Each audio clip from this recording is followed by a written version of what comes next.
Okay, so we're just waiting for Amaka and Fikayo, and we'll also just give 2 minutes for more people to join before we kick off. Hi, everyone. Thank you so much for being here today.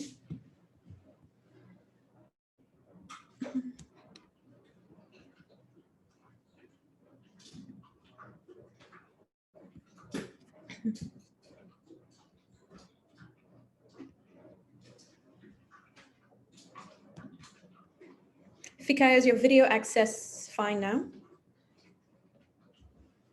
Yep. Sorry. 1 sec. Okay. All right, we should be good. I'm taking from the office, so I'm hoping I'm hoping this works well. Hi, Amaka. We can see you now. Yes. All right. So I guess we can kick off with just a quick welcome. So thank you, everyone, for being here today. And welcome to our Easy Hosts webinar entitled Navigating Imposter Syndrome, Income Negotiation and Networking. This event is being hosted by Easy, spelled EZE.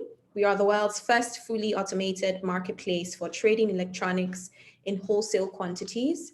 Our goal is to simplify the wholesale electronics trade market by infusing price transparency and real-time market data, which enables traders to make better buying decisions. In the same breath, we are providing access to devices directly from the source at lower prices for the end buyer. Now, I'll do a quick intro to our esteemed guests who I'm really excited to be speaking to today.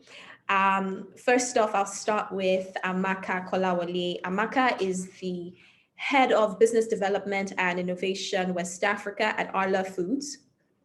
So if you know of Dano Milk, that's at Arla Foods. She is responsible for defining and driving Arla's business development strategy and innovation agenda for the region. She is a management professional whose superpower is combining structured data analysis with innovation and creative thinking to develop and drive strategies for growth. Fikayo Akeredolu is a financial products and technology growth expert with experience in the Middle East, China, and Africa. When she is not working, she's running half marathons, reading about Chinese history, and working on the advancement of Black women in the workplace. Ejimonye Ofodum, who I haven't quite seen, I'll just prompt her in a little bit. So she'll be joining us, I'm guessing a little bit later. She's running a bit late, but I'll do an introduction anyway. So Jim is the co-founder of Fishaya, a tech-enabled lifestyle startup based in Lagos, which helps hundreds of working professionals save time to focus on things that they love. Her team and herself are on the path to making a global impact in home management experiences and technology. Last but not least is our very own Felicia Akinnuwa.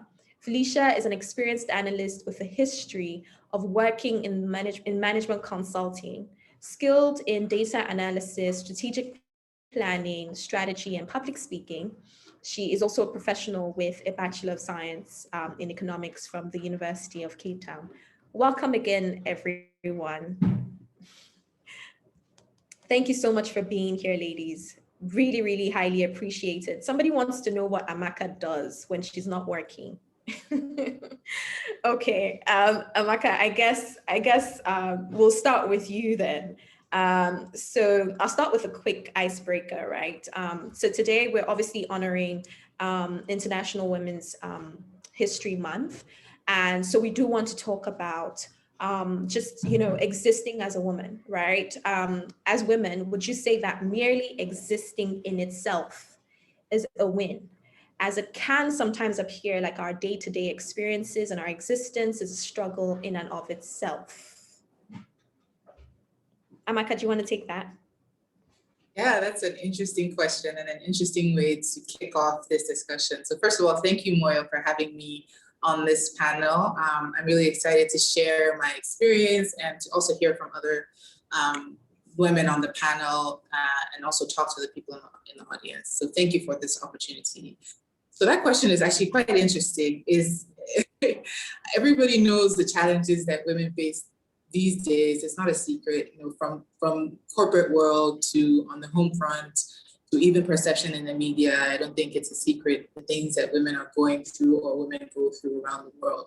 But I would actually like to start off by saying that it seems like there's hope actually for progress and for change. There's so many examples of women who are actually thriving and doing very well in spite of these challenges. There's you know, many more than before, at least in my view, of these women who are doing the most, breaking ceilings and, you know, shattering ceilings, both in work, on the home front, and also different women, different types of women, not just professional women, but also stay-at-home moms, you know, different prototypes. So I think there's actually a lot of hope for women in the future. There's a lot of change that's happening today. So yes, while we all know the challenges, while we all know how difficult it can be in different fronts to even exist or to even be a woman today, I would like to say on a positive note that there's actually, you know, change coming for us and there's hope for our in the future. That's a very positive kickoff.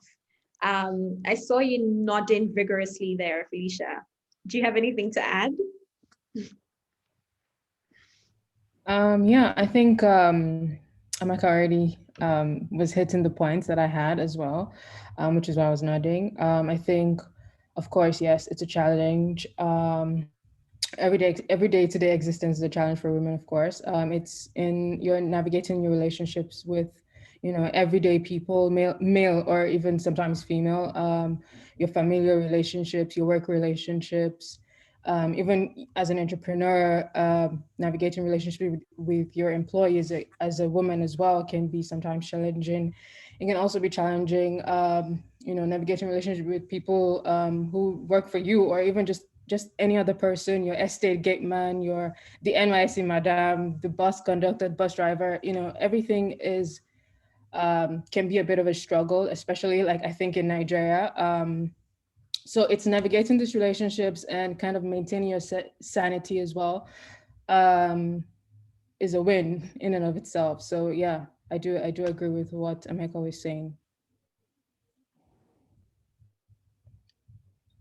Yeah. And Fikayo, do you want to add anything? Yeah, no, I think Felicia touched on like the one word I take seriously above all words, it's sanity. It's like, what am I doing today to protect my peace and my sanity? Because I think just trying to operate in any space really, you're just thinking to yourself, why are you going out of your way to make my life difficult? So yeah, I do think anything you're doing that helps you protect your sanity and just your general sense of like self, and you're just doing that and you're able to do that successfully every day, I think, you know, as a woman in Nigeria, you've won. Yeah, I was just speaking on mute. I think you guys all raise very valid points, and I think it's a very positive start to our conversation. But now moving on to the specifics and making it a bit more personal. Have you ever experienced imposter syndrome, and how have you navigated it personally? Anybody want to go? Or should I call names? Fikayo, I feel like I've heard you talk about this in times past, so I'll let you lead on.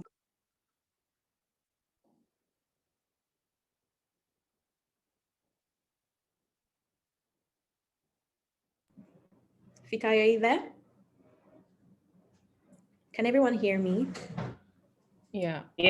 Sorry, I think I can hear you now. I lost you briefly. Oh, okay.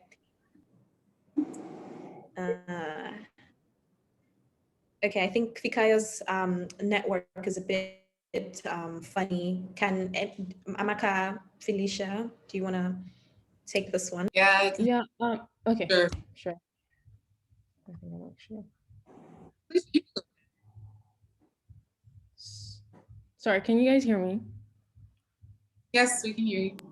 I can. So yeah, I said what I was going to say was like imposter syndrome. Like I feel like everyone kind of feels it at some point. It's not just at work. It can also be, you know, in different contexts. And I think for me, I just look to more visible women as well.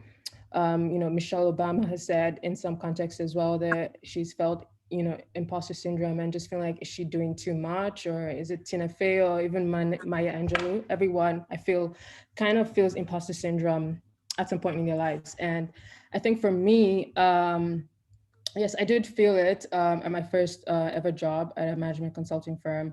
I was the youngest person there, and I just graduated, and I got this job, really, really great job. And I just felt kind of inadequate because I was the youngest person, and also everyone else kind of had backgrounds from, you know, really globally recognized universities, kind of Harvard and Yale and such. So I just felt like, you know, there was nothing I could say that or that I could add to the conversation.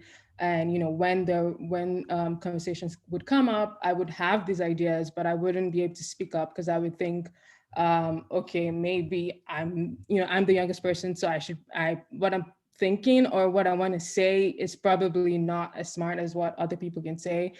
And you know, someone else would, you know, probably say the same thing that I was thinking, and then it'll be like, oh, I probably should have just like spoken up, you know, on what I want, on the idea that I had or the thoughts that I had.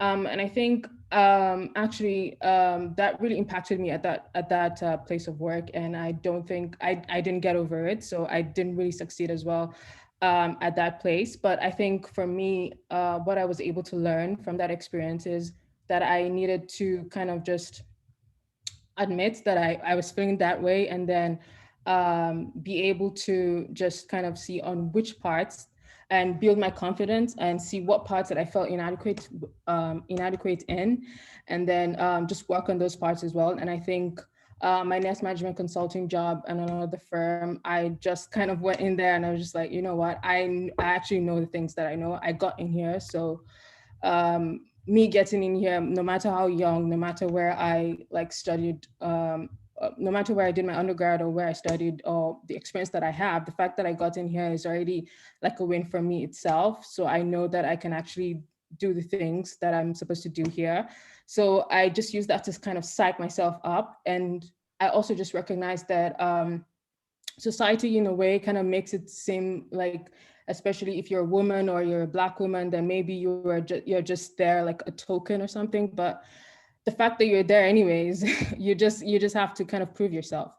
And I definitely tried every day to fight the imposter feeling. I would not be, I at that time at my second job, I just wasn't afraid to ask questions and, you know, to speak up for myself and say my mind essentially. And I wasn't, I think at that point, I just wasn't afraid to say anything that I thought was stupid, and just recognize that even sometimes everyone has off days. So at least if I say something and someone else corrects me, I'm able to learn something. And another thing I did as well was kind of, I noted the places that I was inadequate in a way.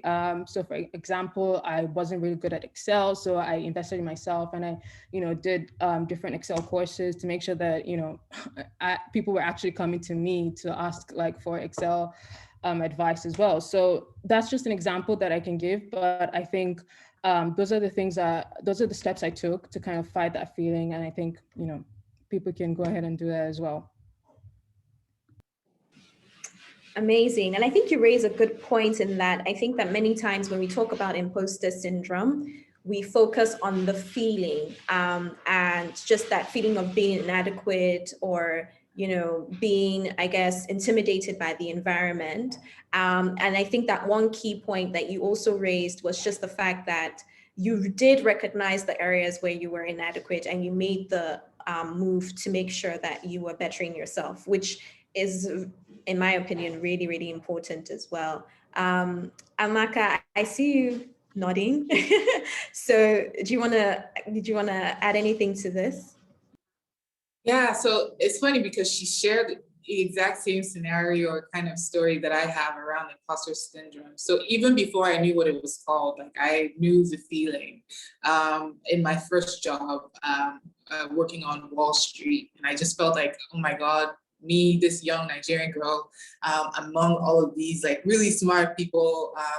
I went to school in the South. It's not like a name brand school or Ivy League. And I'm working with all these people, like, who let me get this job? Like, why am I here? And I really had that, like, I didn't know what it was called, but I knew that feeling of not feeling like I'm supposed to be here and how did I get here?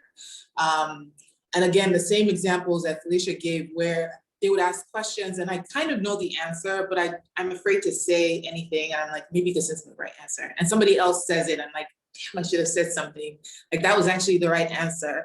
Or, they ask, do you have any questions? And I have a question in my mind, but I'm like, oh, maybe it's a stupid question. Let me just keep it to myself. And somebody else asked that question and they're like, what a great question. And I'm like, oh man, that could have been me, So I think we all go through this, especially as we start in our career. And as I've grown, I think there's different things that I've employed to help me to combat this. And I don't think it's something that ever really goes away, if you will, especially if you're a high achieving woman, right? You will always enter new spaces or new levels where you'll be like, okay, like this is new. Do I really know what I'm doing, right? So I think you don't ever really get over it. Whatever it's called, imposter syndrome, or that feeling of just not fitting in or belonging or being supposed to be there. So how I tackle it myself is really by what questions I ask myself or what am I telling myself at every point in time. So outside of doing the work, which is something that Felicia actually really mentioned, knowing your stuff. Like if you know your stuff and you do the work, that alone gives you confidence. Like you automatically feel like, okay, if somebody asks me a direct question about what I'm doing, I can actually answer. And so I'm good on that front. But I think there's work to be done on mindset. And so for me, that's one of the things I try to constantly do is work on my mindset and asking myself, like, what do I believe about myself, right? So I believe that I'm smart. I've worked hard. And so there's a reason I'm here is because I've worked hard. I'm a child of grace. So that also is one of the reasons that I deserve to be here. And all of these things actually help with building your mindset and building your confidence. And I think the second thing is, what have I told myself about what is the prototype that I've defined of the person that actually should be here or supposed to be here? And sometimes we built up this image of somebody who fits into a specific role. Like, what does a CEO look like? What does a founder look like? What does a product development manager look like? And we build these prototypes that actually don't really serve us. Because if you built up something that's not you, then automatically you feel like you don't fit in. So we need to dispel that. And for me, I've completely dispelled that. And what helps is also seeing different examples, different kinds of CEOs and different kinds of women who are doing, thriving in different spaces. And it helps you build that, like, okay, there's no prototype. There's no one prototype. I don't have to look a certain way to thrive in this environment. So I don't have to feel like I'm an imposter. I can do things in my own way and still be, doing the work. So I think that mindset work is something that really helps. And again, it's not a day's job or a month's job. I think you constantly have to be thinking about these things. And I think this is where executive coaching really, really helps you because it constantly reminds you of these things and the work that you need to do on yourself. Thanks for that, Amaka. I feel like I just attended a masterclass on tackling imposter syndrome. I feel like everybody was just like vigorously nodding their heads like, yes, that's a good point. And even I myself made notes. I'd like to use this opportunity to welcome Jim. Hi, Jim. I know you were running a little bit late. Welcome. I gave a little introduction to who you are earlier. But I saw that you were also really deeply passionate about the topic, and I'm just wondering if you have anything that you'd like to add. Yeah. Thanks, Moyo. Thanks for this opportunity, and my apologies to my fellow panelists and attendants for I had a quick emergency care of. But yeah, something that I thought to myself. I think Amaka was just sharing how you experience imposter syndrome at different times, right? And different levels as you get to the next level. You're going to experience that. It never necessarily goes away. And I think I was sharing this with a friend very recently. In fact, I was on a panel yesterday, and I remember thinking to myself, going, because it was like a panel of like popular women that are doing it in their respective fields. And I remember thinking to myself, oh, okay, this is what you wear, this is the shoes you put on. And I think I was joking with Moyo earlier, right? I was like, girl, people are wearing their best shoes. Ideally, I wear that shoe to go and see Michelle Obama or Oprah or something, right? And they were wearing it there. I was like, okay, well, maybe this is what you actually do. And someone was wearing one really nice suit. Me, my mentality is tech woman, wear t-shirts, wear jeans, you're good to go. Right? I'm like, okay, this is it. Okay, cool. And I was like, okay, fine. I would just get shoes that I wear for this kind of things. And I should just, anyway, I say this to say that you learn every day, right? Now that I used to be a lady building my career in tech as well, in telecoms and in fintech. And now I'm on the other end. This is the way I thought it should be. And now that I will be invited to some panels, right? Come correct. If it makes you feel comfortable, wear your comfortable shoes that you wear to go and see Obama, and just but guess what? If it's flats that make you feel comfortable, wear it and wear it well. And being in that room, I thought to myself, okay, these are women that you would hear, on social media. What they're doing big things, right? But I'm like, girl, I'm doing big things too. I don't think anybody in this room knows what I'm doing. I'm doing it.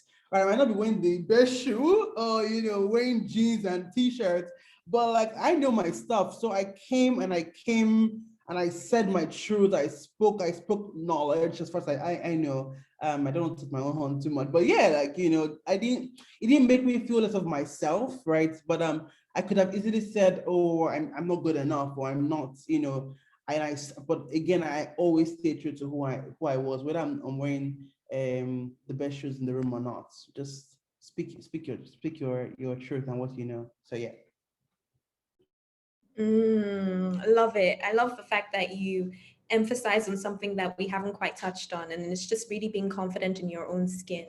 And just knowing the kind of conversations that even you and I have had. And I feel like we're opposites in that sense, because I'm marketing. So my marketing brain is always on. I'm always thinking, oh my God, Jim, you need a photo shoot.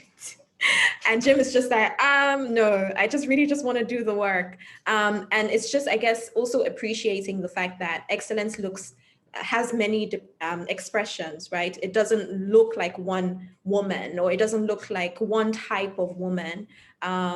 So yeah, I really appreciate that comment, Jim. Fikayo, do you want to add anything? Yeah, sorry, MTN was trying to embarrass me this fine evening. No, everyone has said such wonderful stuff.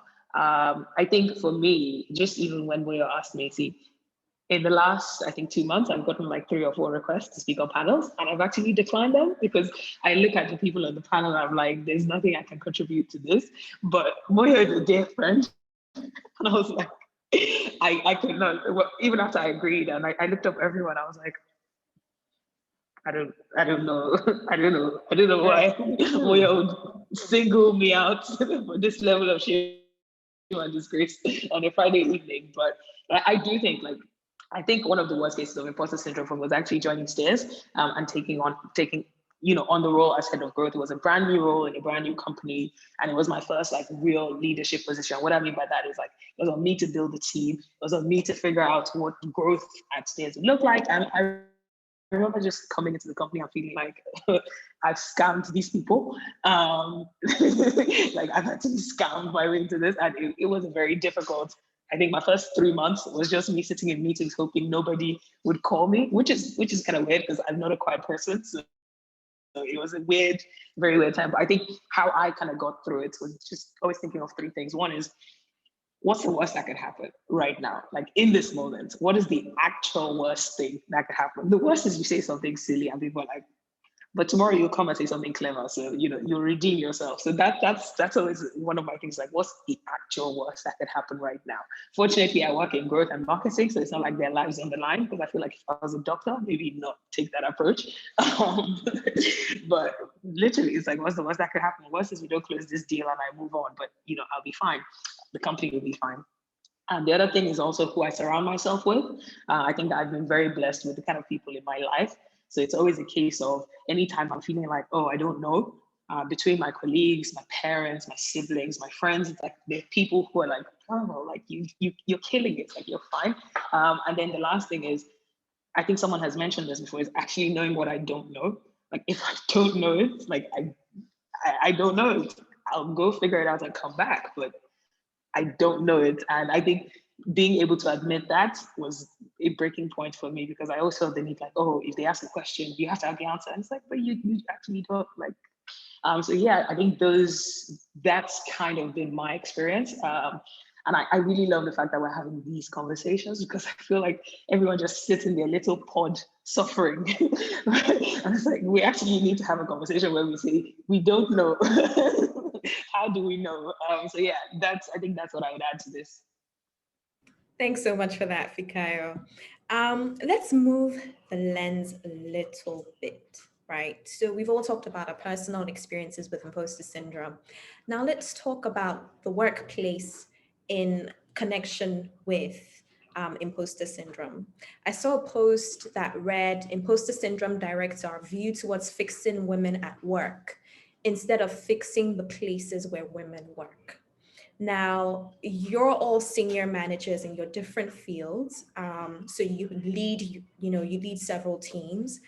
Do you agree with the statement? And do you think that you have a role to play in ensuring that the people on your team also feel really confident and that the work culture is more accommodating towards women? Felicia, you're a chief of staff. I'll start with you. I think, to be honest, I'm not so sure how to answer this question. While yes, imposter syndrome directs our view towards fixing women, I think it's a bit of both. You have to be able to, fix the workplace. It's not just women in the workplace that feel imposter syndrome. Of course, it's probably majority women, but it's not just women that have that issue. So if you have a welcoming workplace where people are encouraged to ask questions or make mistakes and learn from them, I think that's one step into improving the workplace. But it's also being able to be confident in yourself as someone that works in that space as well. You also need to be able to look inward, as we said in the past question. You also need to be able to look inward and look at where where you're not so confident in, or where you're not so strong in, and also be able to work on that. And as well to be able to improve on this. So I think for me, it's a bit of both. It's not just one. There's no one way to the answer. So I think that's my feedback on this question.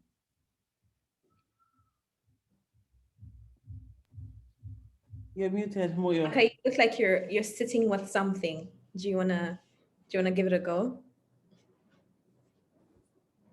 Was that to me? You were muted. Yes. Oh, did you?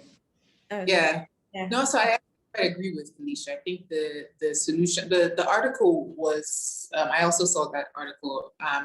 It was only half correct, I think. I think there is work to be done in fixing the culture. But I mean, culture, you have to fix people first, and people have to also look inward, right? The previous question, we talked about mindset and asking yourself these questions. So there's work to be done on the individual side. But yes, we do have a role to play as senior managers.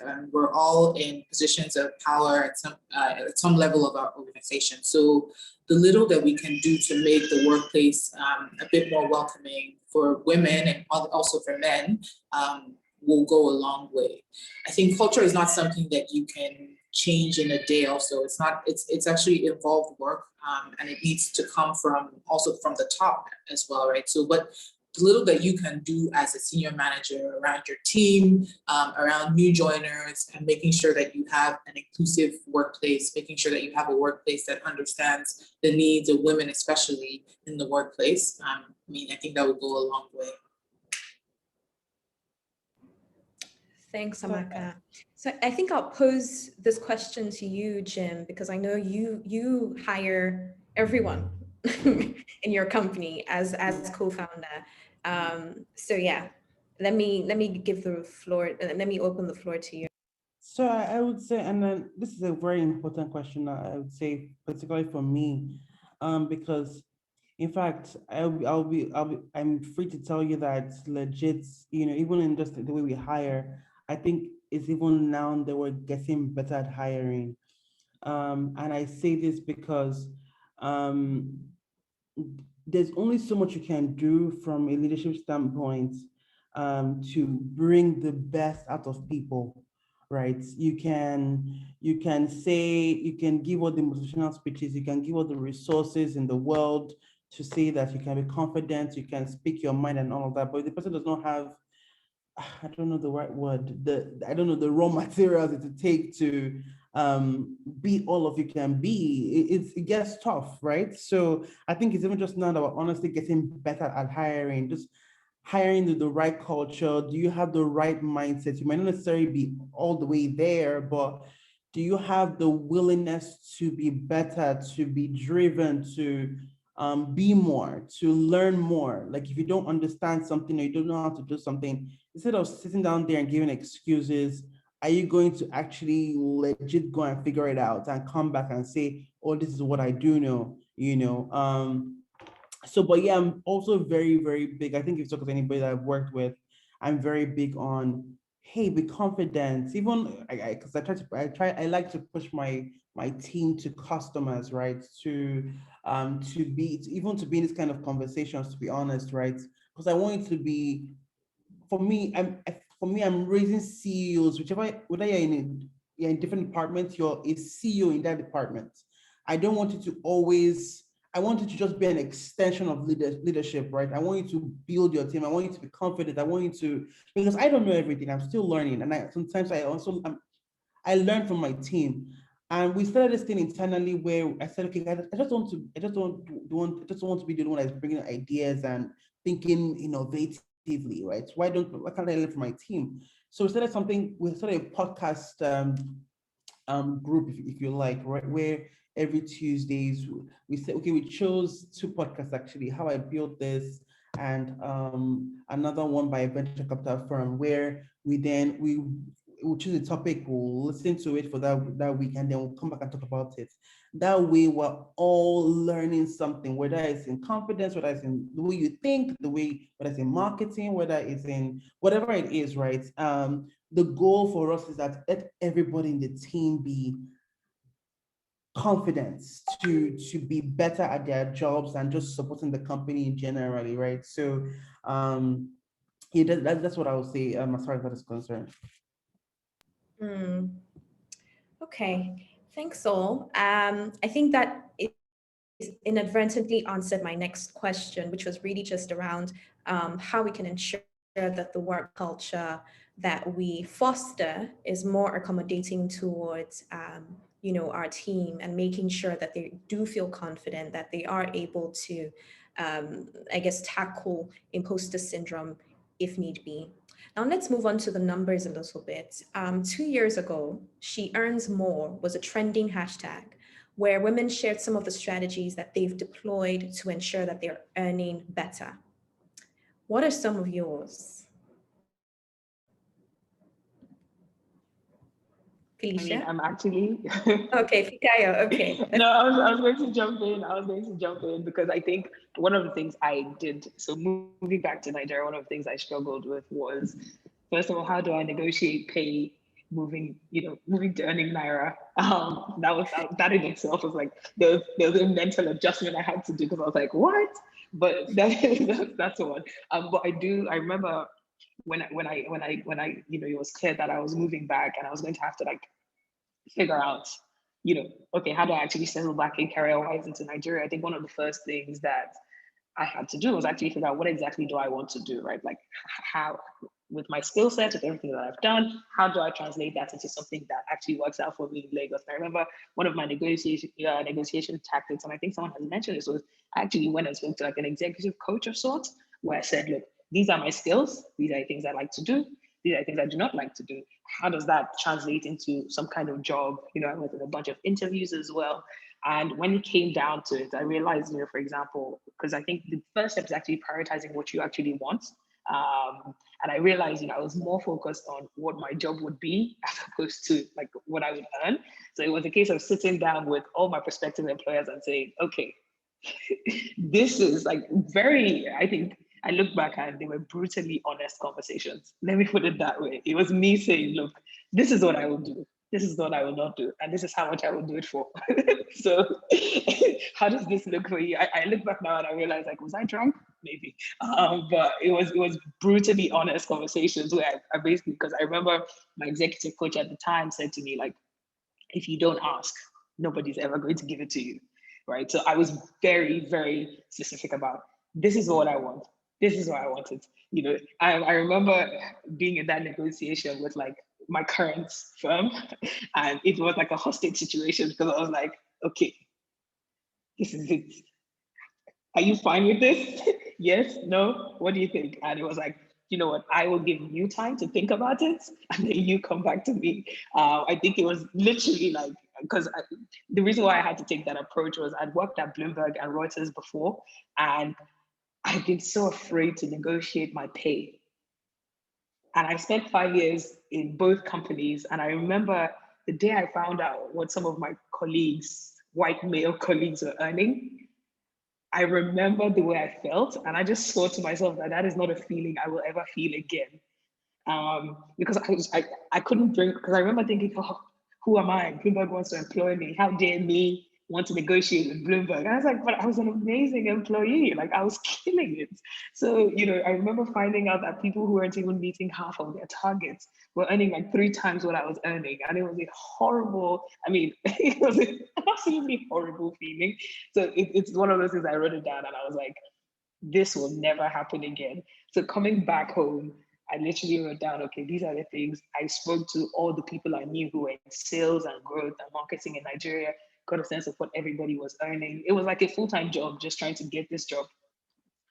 So yeah, I do think that, you know, there's, and I've used this word too many times this year, but there's an intentionality to it. It's like, okay, what do you actually want? And how do you actually zero in on that? I think the word that I've used for everybody this year is be intentional. This is what I will accept. This is, and there's this expectation of women that you're not supposed to be aggressive and everything, but listen, I have bills. My bills are aggressive. So yeah, I think that's what I would definitely say on that front.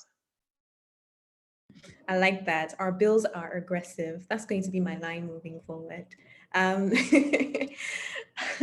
Amaka, do you want to chime in?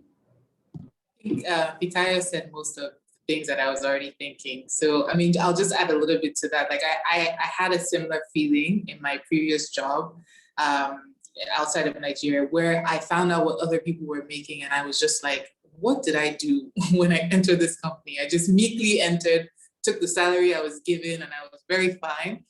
But I was doing more work than most people were doing. So since moving to Nigeria, I've learned gradually how to negotiate. And one of the things which Fikayo said, which I will echo, is ask for what you want. And I think as women, somehow we're always afraid to ask for things because maybe part of that imposter syndrome is that we feel like, okay, somebody's considering us for this job. Let's just take the job. Let's not like muddy the waters. Let's not even shake the table. Let's just take the job. And things like, asking for additional leave days, right? In your package, you're like, these people will think I'm lazy if I'm asking for additional leave days up front. But I think you ask for what you actually need. What do you need to be able to live the kind of life you want to live? I mean, because work is actually most of your life, right? So what do you need to make you comfortable to live the life that you actually want to live, and ask for it? And if they're not in the position to give you that, and then you make that decision at that point. And again, I think it's also not just about the cash that you get. I think when people are thinking about negotiation, they're thinking about what is the naira and the kobo number that I will take, right? I think there is that. You need to look at the final number, but you also need to be flexible on what else can I get, right? As I mentioned, maybe additional leave days is what you need. Maybe you need childcare. Maybe you need housing or a car or all these things. And they do boil down to like a package, right? And they'll make your life easier. They'll reduce your expenses. So these are things that you should actually consider and that I consider when I'm negotiating. So it's not just about the take home. It's also about the other things that actually you can get. And just because other people are not getting it doesn't mean you shouldn't ask for it. Because just because it's not a policy doesn't mean you won't be considered for it. And I've heard many examples of this even while I've been trying to negotiate. So it's something that's like ingrained in my mind whenever I'm looking at a new offer or a new deal, right? There's a concept called know your BATNA, right? Or there's a concept called BATNA in negotiation, which is the best alternative to a negotiated agreement, which means that you should basically, you have your, this is what I want, this is my ideal, but what is the next thing that I will take, right? What is my absolute, no-go, my deal breaker? So I think you should always have that in the back of your mind, because sometimes when you're considering working for startups, for example, they may not be able to meet what you're asking for, but I think you should have a floor. So this is what I would take, and if they don't give me this, I'm gone. I'll consider somewhere else. Knowing your worth and knowing your value is actually quite key to doing that. And then the last thing I'll say, which Fikayo reminded me of, is sometimes negotiating in Nigeria is actually very hard because you don't know what other people are getting. And people are very averse to sharing their compensation for one reason or another. I don't know if it's because they feel like you're going to compare or what it is, right? But I've also had difficulty finding information around what do people earn in marketing? What do people earn in business development? What should I ask for? What are some of the packages that people are getting? So actually that makes it a little more difficult, but I would benchmark against other countries where data is available on the internet. So if somebody in my position in Salesforce in the US is earning this, I can ask for this because this is what I need to do my job. So those are just some of the things that I consider. I'm sure that others can share other things as well. So I was gonna say something to pick the two questions, like, well, one statement and then the question. So I've almost lost my train of thought. But yeah, so my question is this. Now, if you're in a company and you've now realized that, hey, okay, I can see that I can feel, or I've seen that I'm underpaid. How do you then in some way, ask for more, right? How, like, have you experienced that? What do you then do? But I was going to say, okay, if I remember what I was going to say, I'll speak about it. If anybody ask that question in the room so that you can then share. I've actually experienced this as well. There was a firm that the second job I went to in management consulting, like I said, I was the kind of youngest person as well there. And, so when I first started the job, and I really wanted to go back into management consulting. So when I first started the job, when they gave me the salary they were offering, I knew it was lower than what I should have gotten. But I was like, hey, I'm desperate. I really want to, go back to management consulting. I'm going to take it. And then when I got into the job, which is something else, some advice that I would give, always like try to make friends with HR, try to make friends with people, even maybe just above your level or people that were in your level before. And then, when you make friends with them, ask get to that stage of the relationship, especially as Amaka has said, Nigerians are not really, they haven't gotten to that stage yet where people can discuss salaries. I'm not sure what the issue is there, but when you get to that state of friendship, then you can ask, okay, what do people in this role usually get? Like, what's the range? What do people get? And then I found out that people are actually earning like double what I was earning at that role. And then, so I got my receipts, basically, as people would say. I got my receipt and I went to my manager and I said, guy, I'm literally doing the same job as these people. I'm working the same hours. We're doing the same thing. I'm giving the same value. I definitely need I need the same salary. And, he was like, okay, I'm going to go, discuss with, whoever I'm going to discuss with and come back to you and this. And then, first he agreed. I was like, yeah, you're right. Like, yeah, you're doing the same job and everything. And, he came back to me and then he was like, oh, but, I'm not sure if I can actually give you this. And I just said, peace out, I'm going. Like, it's not do or die. I think, especially because I feel if you're in a job, it's harder to find another job if you want to go to another job. So I said, if you're not ready to pay me, then it's fine. I'm going to take maybe 2 months to find something else. Or 3 months to find something else. And, he came back to me the next day and said, okay, we can pay you. So I think that's something that you need to be able to know. People, there's usually a range of what you're expected to earn at whatever stage you are.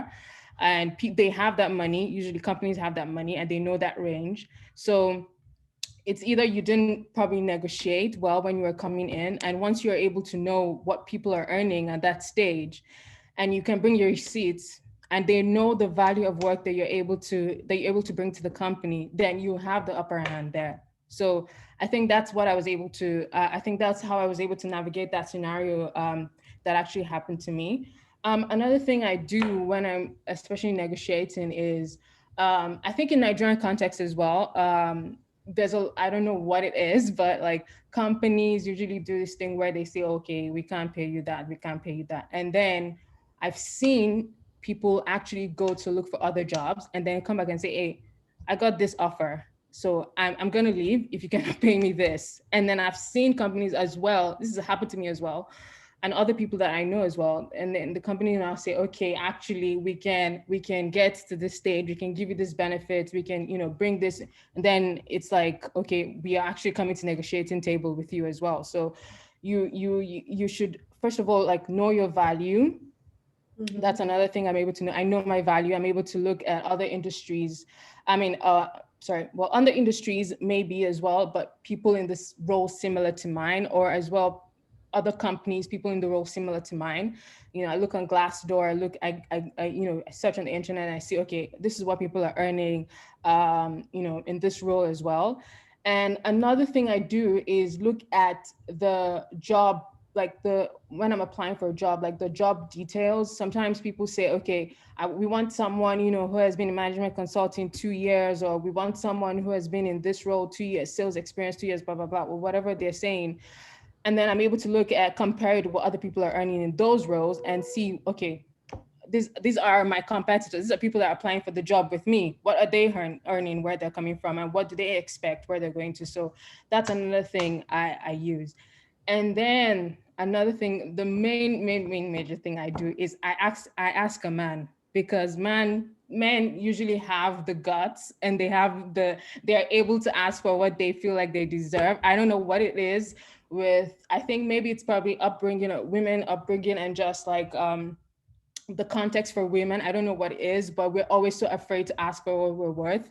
So what I usually do is, if I have like a range of what I think is a good role, good salary for what the role that I'm applying for, I go and ask my partner. I say, oh, what do you think of this salary, like for this role? And then he's usually like, this is like much lower than what you should be asking for. Ask for this. And then I'm able to actually say, then I'm usually like, are you sure? Like, isn't this too much? Like, should I really be asking for this? And he's like, yeah, I mean, like, look at what they're expecting you to do. Look at everything they're expecting you to do. And you definitely should, you're worth this. And I'm able to, usually, he probably is the person that actually replies the emails, because I'm always so scared too, because I'm always like, oh my God, what if they just come back and say, oh no, this is too much. But I mean, I've gotten to this stage where they're already asking me about what I want. And it's probably the last stage as well. So usually it's usually the last stage. So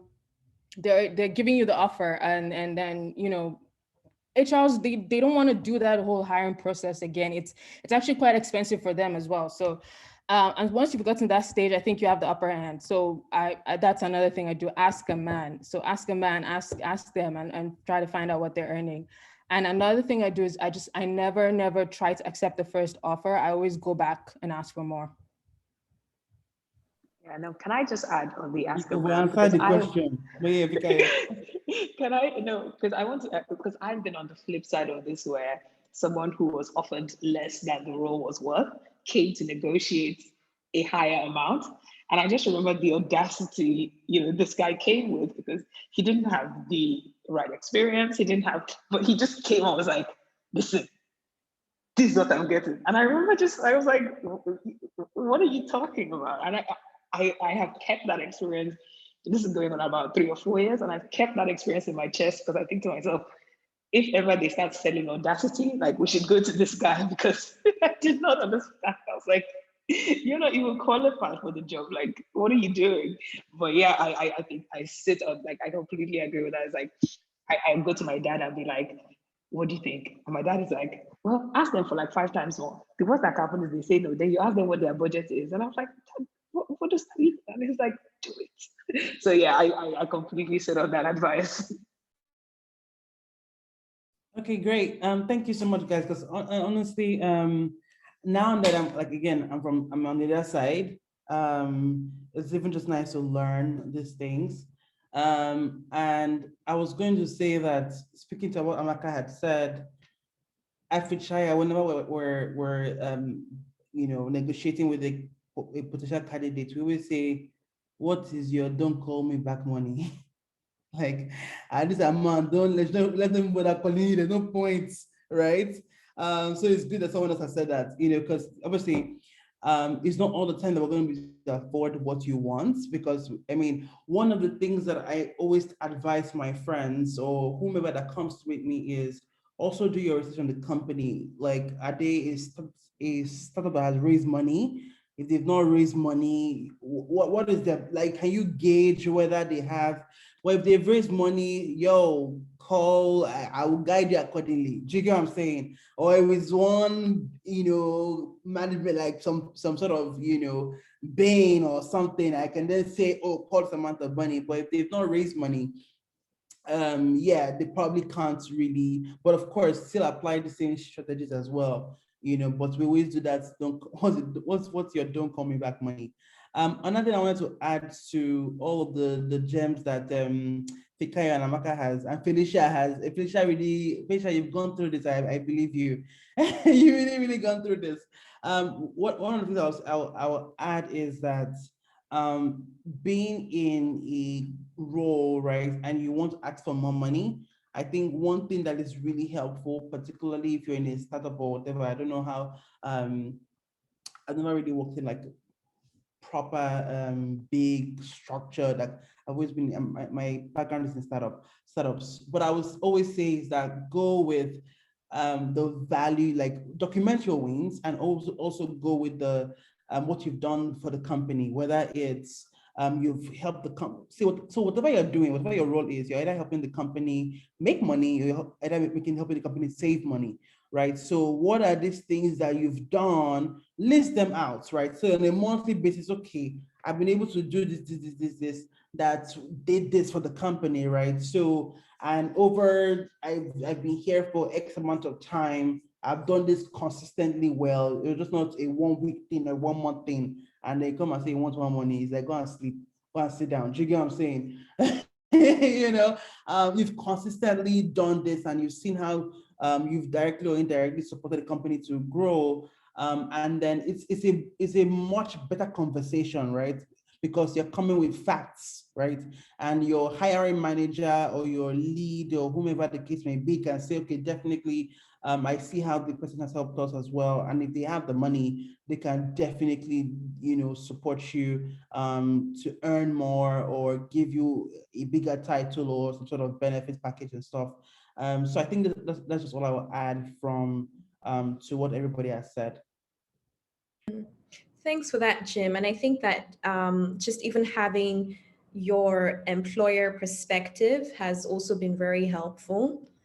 Because I think for all of us, we've just been, we've had the experience on the other side. So thanks for adding those tips in. I know that our time is far spent, and I just wanted to use this opportunity to also ask the participants if there's any questions that you feel you'd like to ask, please just type it in on the chat and I will pose your questions to the panelists. So I'll just share the last question that we have, and it's on networking. Now, the way the world works, the better your network, the better your chances at leveling up. What are your tips and tricks, especially now that we're living in a pandemic world where most events are virtual? And I feel like there's also more opportunities to connect with more people, because now instead of having like a physical meet, you can actually do like virtual coffee with somebody overseas. What are some of the tips that you guys have all employed in just making sure that you're boosting your network, even in your own spaces?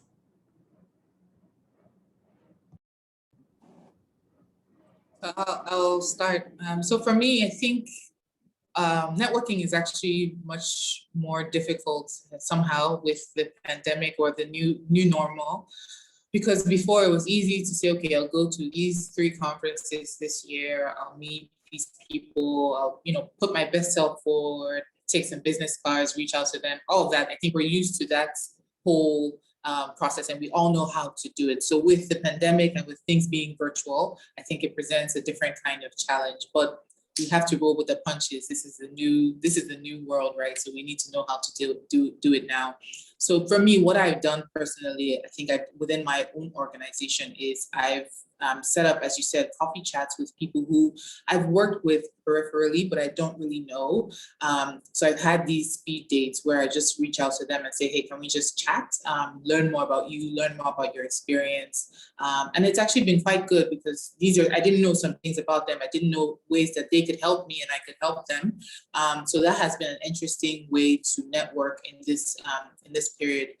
One thing that I also reflected on was a lot of times when we talk about networking, we're always looking for, okay, who's that person that I can meet that will help me get to my next level or be my destiny helper, or, all of that, right?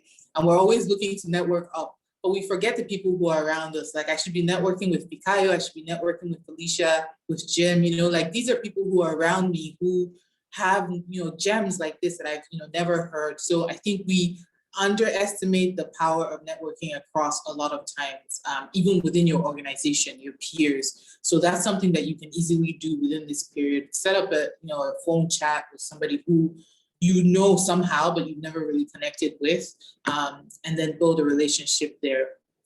And I think the last thing that I would say is every opportunity you get to network on Zoom online, turn on your video, because it helps with putting a face to what you're saying. And I know me, I'm guilty of it, because I'm just always tired of being on video for work, that when it's personal, I'm just like, let me be on the phone and let me switch up my video. But I think you underestimate also just being able to see someone's face and see their reaction to what you're saying, and just connecting on that level. It really, really helps. So that would be my two cents on what to do and how to do networking in this new age. Thanks for that, Amaka. If nobody else has anything to add, we'll take some of the questions that have been posed. Is that okay? Yeah, I'm just gonna add, something else. I think for me, yes, we're like in a pandemic world. You're most likely going to be networking online, and I think the best place probably to network is LinkedIn. So what I usually do is, if there's a job or if there's a company that I'm interested in probably working for, I'm going to try and see how they hire. Probably maybe they use an external hiring service, HR service, or they use internal HR service. So I usually try to connect with people who are in HR, people who are in HR in that company, or people who do the HR for the company. So I always try to connect with those people and just say, oh, here's my CV, here's my background, here's my experience, here's what I'm looking for, to just keep yourself in the back of their minds. And then I also additionally try to network as well on LinkedIn with people who are in the roles that I I'm looking at and I'm targeting. So not just the managers, not just people who are higher up that can probably hire you, that are doing the hiring. It's also people who are in those roles who can probably vouch for you if they're leaving those roles. So I always try to network with those people as well on LinkedIn. So I think that's just my 2 cents in a pandemic world of how to kind of navigate networking as well. Thanks for that, Felicia. I see that we have quite a few questions. Does anybody have a hard stop at 6:30? Do you have maybe 10 minutes to spare? Do we all have 10 minutes to spare? Awesome. Thank you so much. Okay, so we'll take the first question from Chiugo. She wants to know, how did you begin to define what you wanted to focus on? In cases where you do have many skills, how do you decide what to invest in and what to let go? That's a really good question. That's such a deep question as well. I'm sitting here thinking.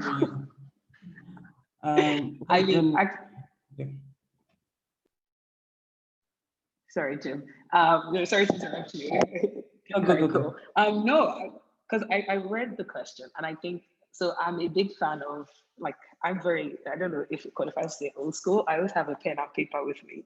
And I honestly believe that if you're struggling with a decision, start writing stuff down. By the time you write stuff down, it all starts to make sense. So for example, for me, when I always like to say I fell into sales. It wasn't like, oh, I finished uni and I was like, yeah, I'm going to do sales. It was like, when I finished uni, the only people that were employed were companies like Bloomberg that wanted people to sell. So I was like, okay, well, cool.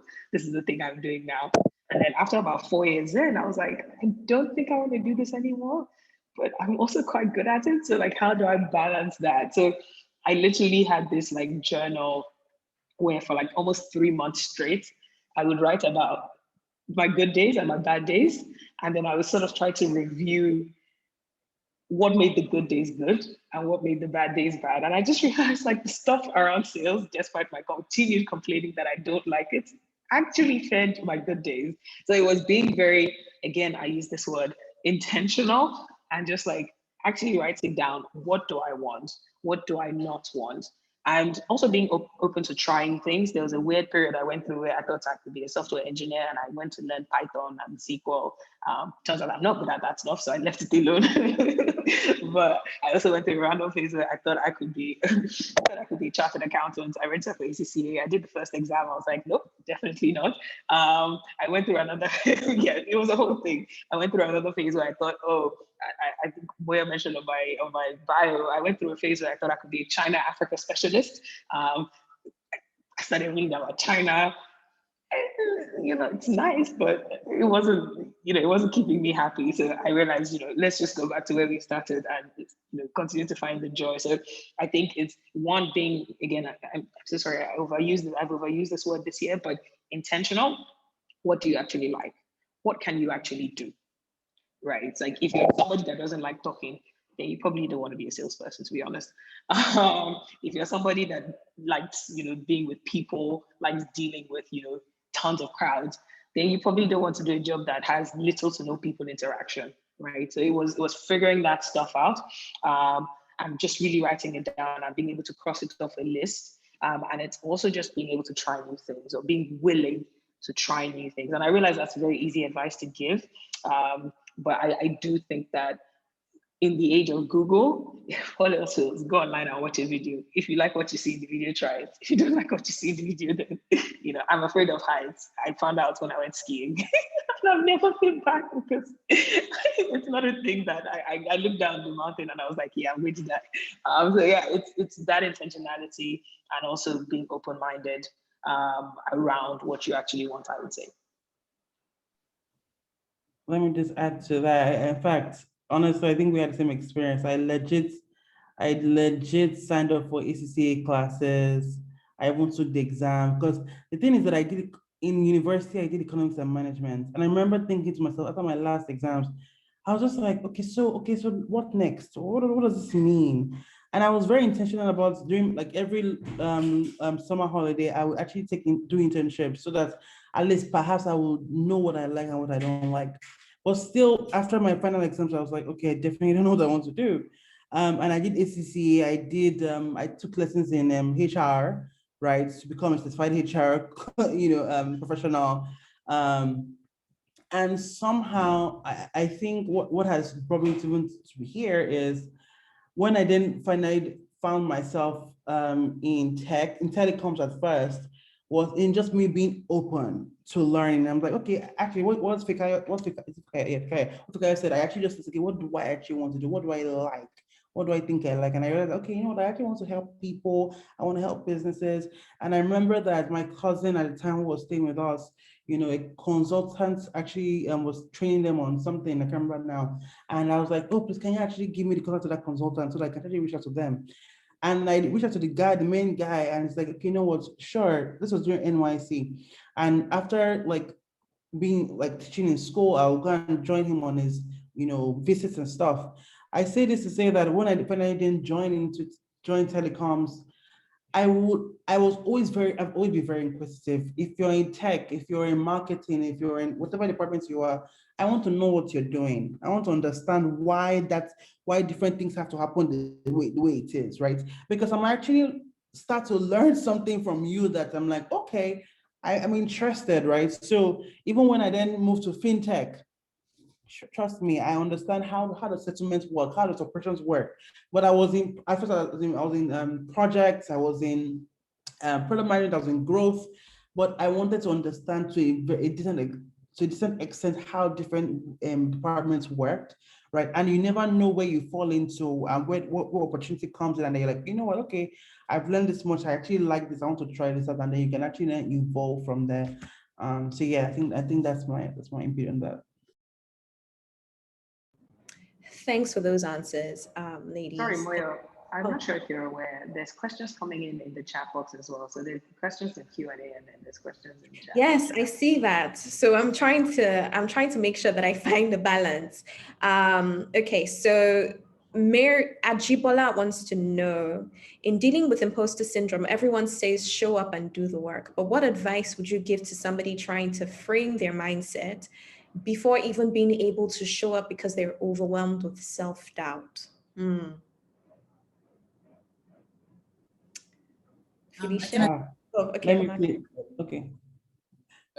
So this is one of the things I also mentioned when I was talking about imposter syndrome. So the mindset part is critical. So for me, the first thing that you do, everybody experiences self-doubt. I think nobody can say they're above it. So that's one of the things that helps me. First of all, realizing that I'm not the only one. Even my boss, I'm sure sometimes experiences self-doubt. So it's not, nobody is above it. So I think that's the first thing to remember. The other thing too is what helps you when you're doubting yourself. Remember the good things that you've done, right? Remember what makes you you. Like you're a star. You've done so many things. The reason that you're here is that you've done the work. You've list out your achievements, right? Look at the things, look at your history, look at where you started from and where you are now. Hype yourself up, right? Because you're actually really good at what you do. And that usually helps with self-doubt. And if you can't remember anything, then ask people around you. Ask your friends, ask your family, hey, what am I good at? What have you seen that I've done? Remind me. And that usually helps just to get you back into the space of, okay, let me try again. Because self-doubt, yeah, it can get you, especially when you're looking at a job and you're like, man, this is something I really want, but I don't think I can get it. I think it's above me. And that self-doubt creeps in and it limits you. So you have to remember, it's not the easiest thing in the world. And I think there's people whose profession is actually to help people with things like this. Coaching really helps. People don't really believe in therapy, but if you say coaching, then that's a more positive way to put it. But coaching really, really helps you remember the important things, remember who you are. So that would be some of the tactics I would employ to get you to the place where you can actually then show up and do the work.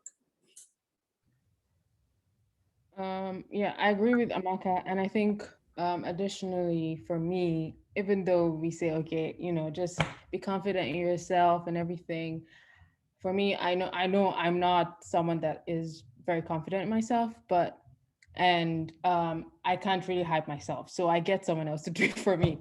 I talk to people who I know who know like who know the work I've done and who know like my background and my skills, and I just say, okay, I'm struggling. I don't know if I'm good enough for this, or if I'm actually, and you know, people who are your friends or like your family as well, they'll hype you. They'll remind you of the things that you've been able to achieve, all the things you've been able to overcome to get where you are. Like, so that's how I'm able to build my own confidence. I know some other people can build their confidence themselves, but I'm not that sort of person. So I know my weaknesses, and I get other people to do it for me, and I'm able to reach out to my friends and, you know, my family and my partner as well, and I just say, I'm struggling. I don't know if I'm good enough for this. I don't know if I can overcome this. I don't know if I'm able to succeed in this. And, you know, other people can hype you as well. You can feed off of other people's vibe of yourself. So I think that's my own feedback on that as well. And just make sure to look at like your accomplishments and everything. You're already there. So there's a reason why they chose you, and the fact that you're already there, just make sure to look at that as well. Yeah, and I think I would just add, I think, and again, I appreciate the fact that, you know, this is just advice, but I find that when I'm overwhelmed with self-doubt, if I find myself in a situation where, you know, self-doubt has just clawed in, I like to actually take a step back from the situation and reassess. Because I'm one of those people that I don't always know what my limit is. So sometimes my self-doubt is a function of I've bitten off more than I can chew. So now the work is looking at me and I'm looking at the work. So anytime I find myself in a situation of self-doubt, my first question is this like, what exactly is happening right now? Is this a case of there's something you truly cannot do and so you need help? Or is this a case of you can do it and maybe you're just afraid you need a bit of a push? I always try to, because I don't, when someone says, oh, Fikayo, can you do this? I say yes. And then I just sit down there with it, something that I don't know. So I find that if you do find yourself in a situation where self-doubt is creeping in, it's worth just pausing for a sec to say, what exactly is happening here? Because if you're looking at a job that says 7 years work experience, for example, and you have 3, surely, I mean, it's not insane to expect self-doubt to creep in, right? So I find that, like, for me, it's always that thing of like, take a step back and ask yourself, how did I get here? What is currently happening around me? And I think I completely agree with Amaka. People don't like the word therapy, but like, it's actually helpful to talk to somebody to tell you, okay, this is real, or this is this is effectively a figment of your imagination. So yeah, taking a step back sometimes from a situation or from a condition can actually help you understand why you're feeling a certain way. Thanks for that, Fikayo. Okay, so we'll take one more question. I see that there's 2 more questions on here. And what I'll try to do is also just get the panelists to respond and send emails to the people posing these questions. Okay, so the last question is, hello all, thanks so much for the insights. This is by Dunola. Any tips for negotiating upwards when the boss is like a mentor or friend and you don't want an awkward situation? Another good question.